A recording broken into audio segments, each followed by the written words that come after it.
Assalamualaikum warahmatullahi wabarakatuh.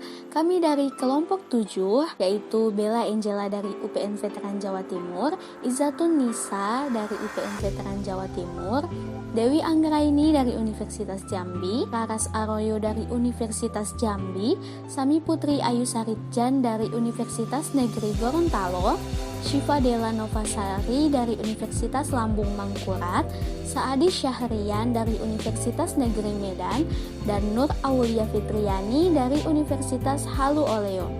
Kelompok kami akan membawakan materi tentang profil pelaku, korban, dan perbuatan fraud. Assalamualaikum warahmatullahi wabarakatuh. Perkenalkan, saya Dewi Anggraini dengan NPM 2010-226 dari Universitas Jambi. Baiklah, saya ingin menyampaikan materi tentang profiling. Profiling adalah sebuah bentuk dari analisis program yang dinamis yang mengukur memori suatu program, kompleksitas waktu suatu program, dan penggunaan instruksi-instruksi dan durasi pemanggilan fungsi. Dan paling umum itu, profiling bertugas untuk mengasis optimasi program. Profiling dalam memberantas kejahatan bukanlah upaya yang baru. Dalam kriminologi, Cesar Lombroso dan rekan-rekannya, penganut kriminal antropologi percaya bahwa faktor keturunan merupakan penyebab tingkah laku kriminal. Sebagai contoh, di kotak 10.1 disajikan profil pelaku kejahatan kerah putih white collar crime. Ini adalah profiling yang dilakukan oleh Association of Certified Fraud Examiners di Amerika Serikat dan beberapa catatan yang penulis buat sehubung dengan profil kotak 10.1. Profil penjahat kerah putih di Amerika Serikat. Yang pertama, laki-laki kulit putih berpendidikan S1. Yang kedua, suka mengambil risiko. Yang ketiga, egois. Yang keempat, ingin mengetahui, misalnya ia mengambil waktu untuk menanyakan sistem informasi perusahaan dan berbagai kaitan antar sistem. Yang kelima, keinginan untuk mengabaikan atau melanggar ketentuan dan sedapat mungkin mencari jalan pintas. Yang keenam, bekerja sepanjang hari bahkan di akhir pekan sehingga memberikan kesan bahwa ia pekerja keras. Yang ketujuh, di bawah tekanan dan penyendiri meskipun pada saat yang sama ia mempunyai hubungan kerja yang erat dengan pemasok tertentu. Yang kedelapan, termotivasi oleh ketamakan dan hadiah-hadiah yang bersifat materi menghamburkan uang yang secara teratur. Ia diperbudak uang. Ada teori yang menggambarkan orang semacam ini sebagai mumpung yang ketika ada peluang akan melakukan segala kecurangan. Yang kesembilan, berada dalam kesulitan keuangan, misalnya punya banyak hutang. Yang kesepuluh, tidak bahagia di tempat kerjanya dan mengeluh karena diperlakukan tidak adil atau atasannya korupsi. Ada orang yang tidak tahan bekerja dengan target yang menentukan penghasilan mereka berupa bonus ataupun komisi. Yang kesebelas, ia menganggap auditor, inspektur, atau atasannya sebagai musuh. Nah, dari kotak 10.1 di atas, pertama, dalam profil tersebut secara spesifik disebutkan bahwa pelaku adalah orang berkulit putih. Hal ini dapat dijelaskan titik untuk dapat melakukan kejahatan kerah putih. Seorang mesti menduduki jabatan kerah putih pada umumnya di dunia bisnis di Amerika Serikat. Mereka adalah orang kulit putih. Melalui berbagai program pemerintah di sana, kelompok minoritas seperti etnis Afro-Amerika dan etnis Latino mulai memperoleh peluang menduduki jabatan kerah putih selama kesenjangan antar kelompok etnis ini. Profil pelaku kejahatan kerah putih adalah orang berkulit putih. Sebaliknya, profil pelaku kejahatan perampokan, pembunuhan, dan kejahatan lain dengan kekerasan menunjukkan kepada kelompok etnis minoritas yang tidak berpendidikan dan tidak mempunyai lapangan pekerjaan. Nah, kedua hal yang sama menjelaskan mengapa pelaku berasal dari kelompok berpenghasilan menengah atas. Masalah kejahatan kerah putih setidaknya di Amerika Serikat sering dihubungkan dengan ketamakan atau greed. Nah, ketiga, sejalan dengan argumen yang menjelaskan profil etnis dan kelompok penghasilan menengah ke atas, kita dapat memaklumi profil pendidikan mereka. Hal serupa akan terjadi kalau kita melakukan profiling dari koruptor di Indonesia. Penerima suap atau BRIB adalah pejabat, pegawai negeri sipil, dan militer, pemerintah pusat atau daerah. Itulah definisi koruptor jenis ini. Profil pemberi suap adalah pengusaha. Kalau berbicara tentang koruptor dari kelompok pengusaha terbesar, profilnya adalah kelompok pengusaha yang termasuk 30-an konglomerat di penghujung era Soeharto dan etnis tertentu titik yang melarikan diri ke Singapura atau negeri leluhur atau negara yang berbahasa seperti itu. Oleh karena itu, ada pendapat bahwa profiling tidak lain dari stereotyping dan tidak bermanfaat, hanya kita perlu memahami makna dari profiling yang dihasilkan. Assalamualaikum warahmatullahi wabarakatuh. Perkenalkan, nama saya Saadi Syahrin Iskandar dengan NPM 2010-461, berasal dari Universitas Negeri Medan, akan menjelaskan materi tentang profiling dan kejahatan terorganisasi. Dalam masyarakat dengan beraneka ragam etnis seperti di Amerika Serikat, profiling dilakukan dari segi budaya atau kebiasaan etnis yang bersangkutan. Setelah membahas latar belakang berbagai kejahatan terorganisasi, Manning kemudian membahas beberapa ciri penjahat dari etnis Asia. Adapun menurut Manning yaitu sebagai berikut. Yang pertama itu, mereka menyepelekan dan tidak menganggap penegak hukum sebagai abdi masyarakat. Maksudnya itu ya, di Asia itu penegak hukum diadakan untuk melindungi yang berkuasa dari partai mereka, bukan untuk melindungi masyarakat. Yang kedua, mereka menciptakan mata uang bawah tanah atau underground currency. Dengan mempertukarkan komoditas, mereka menanamkan uang mereka dalam emas, permata, dan intan berlian. Mereka lebih suka menyimpan barang berharga di rumah, di tempat usaha daripada menggunakan jasa perbankan. Yang ketiga itu, mereka menyelenggarakan perkumpulan simpan pinjam yang sangat informal. Perkumpulan ini terdiri dari dari 10 sampai 20 orang biasanya. Ya, biasanya itu umumnya wanita. Dalam setiap pertemuan terjadi tawar-menawar untuk penggunaan uang dalam periode tertentu. Pemenangnya adalah penawar tertinggi, yakni penawar yang menjanjikan yield atau return on investment yang paling besar. Untuk yang ketiga ini, di Asia, serikat ini dikenal dengan berbagai nama, yaitu ada pertama, kalau di Vietnam itu ada namanya Hui, yang kalau untuk Korea ada namanya Gay, Cina itu ada Chowui, Jepang ada namanya Tanamoshi, yang Indonesia yang kita sering dengar tuh arisan. Lalu yang keempat itu, kebanyakan orang Asia yakin bahwa setiap pejabat mempunyai harga, setiap pejabat dapat dibeli. Suap sangat biasa di Asia, merupakan way of life ataupun itu jalan hidupnya lah bagi mereka. Anggap sekedar hanya pajak tambahan. Adapun peringatan dari Manning ini mengingatkan penulis pada beberapa kebijakan KPK yang merupakan kewajiban dari pimpinan KPK adalah antara lain sebagai berikut. Yang pertama itu, memberitahukan kepada pimpinan lain mengenai pertemuan dengan pihak lain. Yang kedua itu, menolak dibayar makan, biaya akomodasi, dan bentuk kesenangan lain oleh siapapun. Yang ketiga, membatasi pertemuan di ruang publik. Yang keempat itu, memberitahukan kepada pimpinan lain mengenai keluarga, kawan, dan pihak lain secara intensif masih berkomunikasi.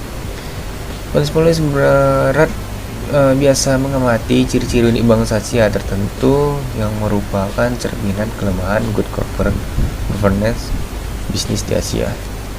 Semacam profiling, contoh perpajakan di zaman penjajahan Belanda.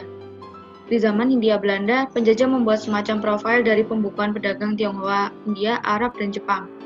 Praktik-praktik pembukuan ini didokumentasikan oleh jawatan pajak pada waktu itu dengan judul The Bookhoudingen from Chinese, Japanese, British, Indians, and Arabian pada tahun 1937. Para pelepas uang dan kemudian para bankir juga membuat profil dari pedagang Tionghoa dari berbagai etnis. Profil ini menjelaskan bidang spesialisasi perdagangan dan industri masing-masing etnis, gejala adanya overcrowding yang umumnya berdampak pada etnis yang sama, dan ciri-ciri khas dalam berdagang dan pemanfaatan serta penyelesaian pinjaman. Bismillahirrahmanirrahim. Assalamualaikum warahmatullahi wabarakatuh. Perkenalkan, nama saya Nur Aulia Fitriani Amrullah, NPM 2010-29109. Saya dari Universitas Halu Oleo Kendari. Baik, kali ini saya akan menjelaskan materi tentang profil korban fraud. Profiling umumnya dilakukan terhadap pelaku kejahatan Namun, profiling juga dapat dilakukan untuk korban kejahatan. Tujuannya berbeda. Kalau profiling terhadap pelaku kejahatan dimaksudkan untuk memudahkan menangkap pelaku, sedangkan profiling terhadap korban kejahatan dimaksudkan untuk memudahkan target penyebaran informasi. Ini merupakan bagian dari disiplin ilmu yang disebut viktimologi. Surat-surat kabar sering memberitakan orang yang mudah menjadi korban kejahatan tertentu, seperti Ponzi scam. Didokumentasikan pada awal abad ke-20, praktik semacam ini sudah kuno, namun sampai sekarang kejahatan masih sering terjadi, terutama di negara-negara maju. Di Indonesia sendiri, suatu yayasan menjual sayur dengan harga 160% di atas harga jual bibit. Konon katanya sayur akan ekspor perdana. Seperti biasanya mendapat restu pejabat. Cerita akhirnya nasib pemodal ini tidaklah berbeda dengan nasib korban Charles Ponzi. Ponzi scam besar-besaran terjadi di Amerika Serikat. Pelakunya adalah seorang toko bisnis dan pasar modal bersama Bernard atau Bernie Madoff. Di samping ciri utama Ponzi scam, yakni gali lubang tutup lubang dan iklan dari mulut ke mulut, Madoff menambah satu daya tarik lain, yaitu calon investor tidak selalu diterimanya. Ada semacam proses seleksi, di mana calon investor kemudian berlomba-lomba berdatangan ke country clubnya dan menghimbau kepada Madoff untuk menggandakan uang mereka. Korbannya adalah yayasan, pebisnis, dan individu kaya. Banyak diantaranya orang Yahudi seperti Madoff sendiri. Baik, sekian dari saya. Wassalamualaikum warahmatullahi wabarakatuh. Assalamualaikum warahmatullahi wabarakatuh. Perkenalkan, nama saya Sami Putri Ayu Sarijan, NPM 2104752 dari Universitas Negeri Gorontalo. Saya akan melanjutkan materi tentang profil korban fraud. Contoh penipuan lain adalah surat-surat berisi permintaan bantuan untuk kesediaan menampung durian runtuh yang ditinggalkan seorang kaya. Namun untuk mencairkan, penerima surat harus menyertakan sejumlah dana. Surat semacam ini dikenal sebagai Nigerian Letters, karena pelakunya seringkali berasal dari Nigeria. Dalam perkembangan selanjutnya, penipuan ini bukan saja berasal dari Nigeria dan bentuknya pun bukan imbauan yang mengiba-ngiba, melainkan email berisi menang undian. Berikut adalah contoh email penipuan. Dari email tersebut dapat diketahui bahwa si pelaku fraud menggunakan nama perusahaan besar sebagai pancingan untuk korbannya. Si korban yang tidak tahu apa-apa seringkali terjerumus ke dalam ranjau yang telah dibuat oleh si pelaku. Pertanyaannya, mengapa masih ada orang yang mudah menjadi korban padahal modus kejahatan seperti ini telah banyak diberitakan? Bagaimana profil dari korban? Menurut saya, kebanyakan korban adalah yang pengetahuannya kurang, terutama untuk modus penipuan email seperti ini. Mengapa begitu? Mereka yang tidak tahu apa-apa, yang berpikiran sempit, tidak kritis, dan mudah percaya akan lebih mudah untuk dipancing dan ditipu. Apalagi dalam hal uang. Uang adalah benda yang dibutuhkan semua orang, dan ketika orang-orang yang membutuhkan uang ditawari bagaimana cara mendapatkan uang dengan cara cepat, atau diberitahu mendapatkan hadiah secara cuma-cuma, tanpa pikir panjang, mereka akan langsung mengiyakan segala petunjuk yang diberikan dalam surat tersebut walaupun surat tersebut belum terbukti benar. Selain itu, tidak punya pengalaman bisa juga menjadi alasan kenapa orang mudah ditipu. Seseorang yang belum pernah ditipu akan lebih mudah mempercayai orang lain walaupun orang asing sekalipun. Jika dia punya pengalaman, setidaknya dia akan lebih berhati-hati dalam mempercayai orang. Untuk saat ini, profil korban fraud masih sebatas pendapat saya berdasarkan apa yang saya lihat di kehidupan nyata. Hal ini dikarenakan masih kurang penelitian tentang bagaimana melakukan profiling terhadap korban fraud. Karena kebanyakan penelitian hanya membahas tentang profiling terhadap pelaku fraud, padahal profiling terhadap korban fraud dimaksudkan untuk memudahkan target penyebaran informasi ini menurut Wana Kota tahun 2010. Assalamualaikum warahmatullahi wabarakatuh.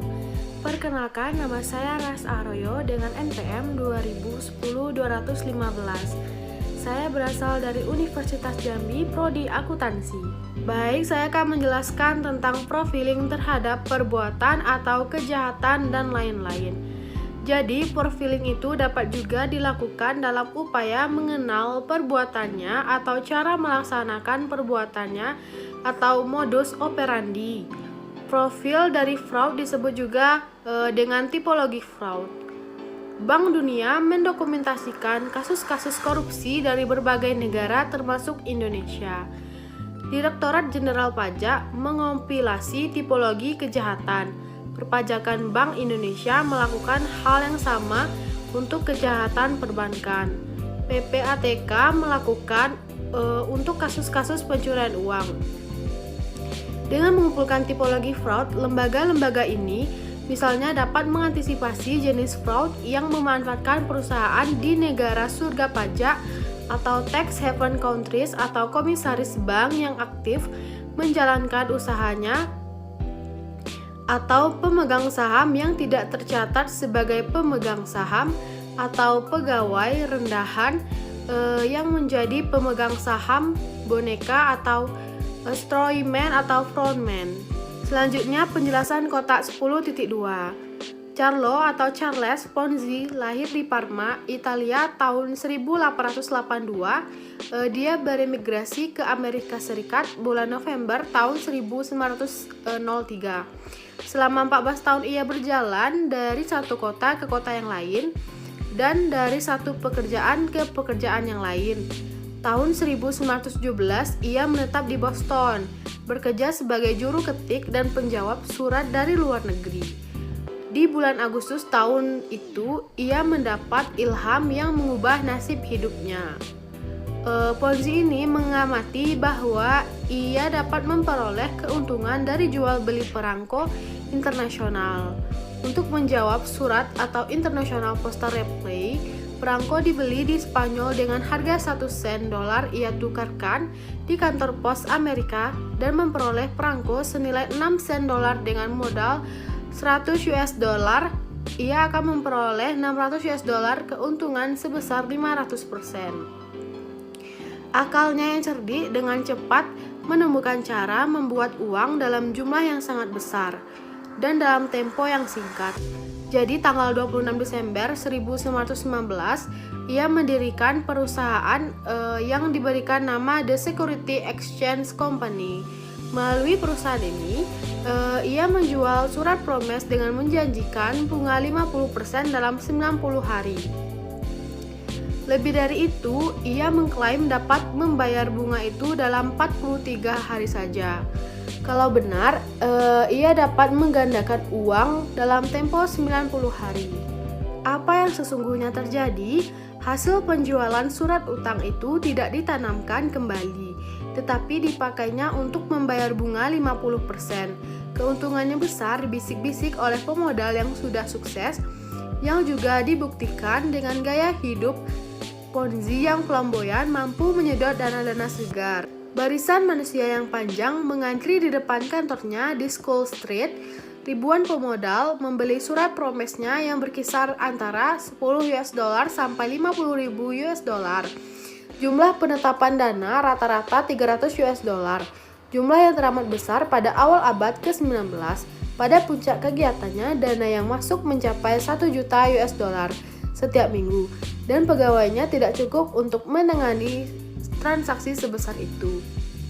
Jadi pada musim panas tahun 1920, Ponzi ini hidup sebagai orang kaya baru, atau biasa disebut dengan OKB. Ia berpakaian yang terbaik dan termahal yang ada. Ia memiliki lusinan tongkat dengan kepala bertatakan emas. Ia memanjakan istrinya dengan intan berlian, dan ia membeli rumah besar dengan gaya Lexington yang mempunyai 20 kamar. Kejayaan ini tentunya tidak bisa berlangsung terus. Dana-dana yang harus dikeluarkannya untuk membayar bunga pada saat tertentu akan melampaui jumlah dana yang diterimanya. Pada tanggal 26 Juli 1920, skema penipuan ini berakhir. Surat kabar The Boston Post memuat berita yang menjadi headline mempertanyakan legitimasi dari Ponzi scheme. Kejaksaan setempat menghentikan kegiatan penerimaan dana baru sampai auditor melakukan investigasi.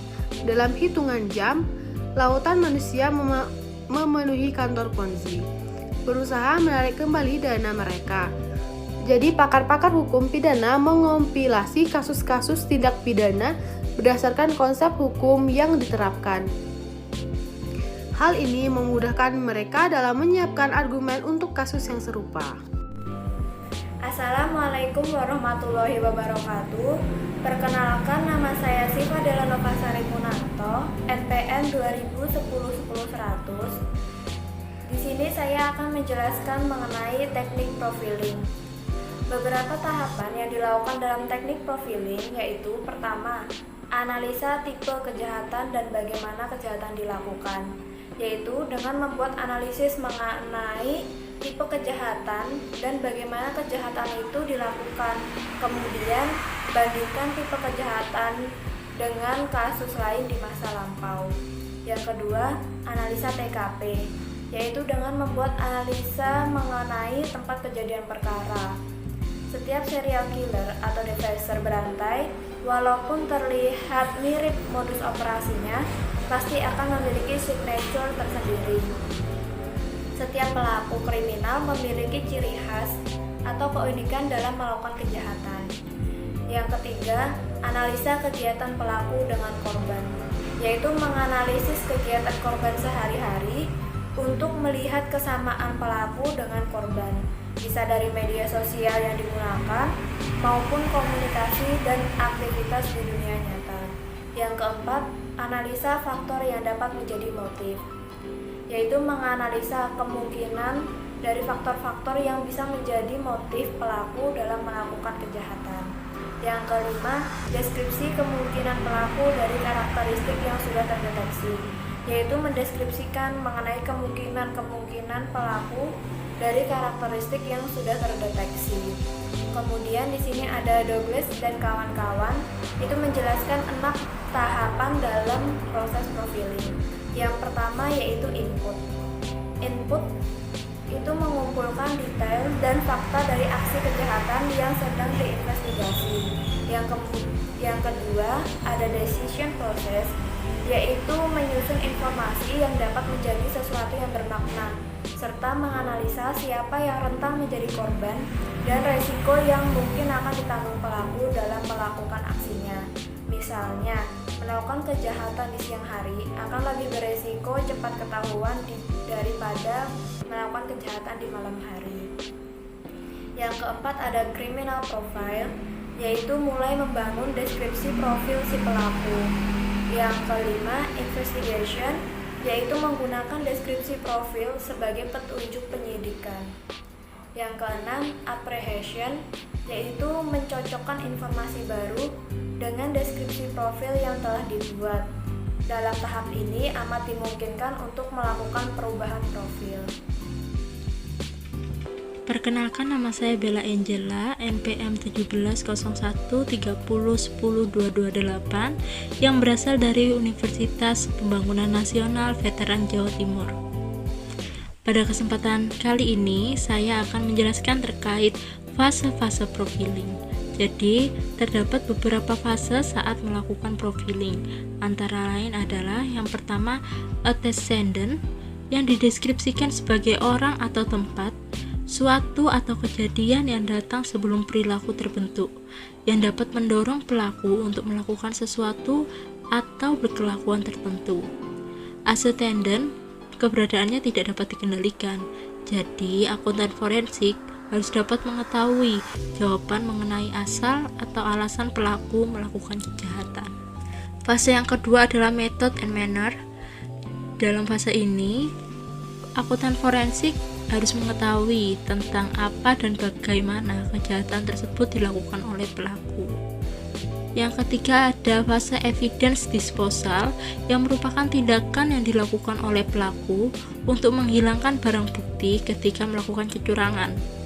Dalam fase ini, akuntan forensik berperan penting untuk mengetahui bagaimana cara pelaku menghilangkan barang bukti. Selanjutnya adalah post-offense behavior yang merupakan perilaku setelah kejahatan yang secara tidak langsung menyimpulkan kesalahan dengan membuktikan setidaknya satu fakta dalam masalah. Dalam fase ini, akuntan forensik harus mampu menganalisa mengenai apa yang dilakukan pelaku setelah melakukan kejahatan. Selanjutnya adalah latihan profiling. Profiling bukanlah pekerjaan yang mudah. Seseorang akuntan forensik memerlukan pendidikan, pelatihan, dan praktik yang cukup untuk mencapai tingkat keterampilan yang memadai. Penulis memberikan latihan kepada peserta program pendidikan akuntansi PPAK Universitas Indonesia dan program sertifikasi akuntan publik CPA Institusi Akuntan Publik Indonesia.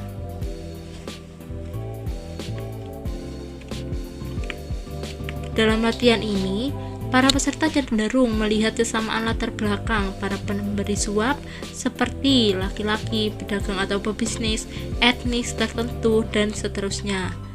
Hal itu tidak salah, namun kalau profil berakhir dengan daftar ciri-ciri pelaku, maka Komisi Pemberantasan Korupsi KPK tidak dapat memanfaatkan profiling tersebut.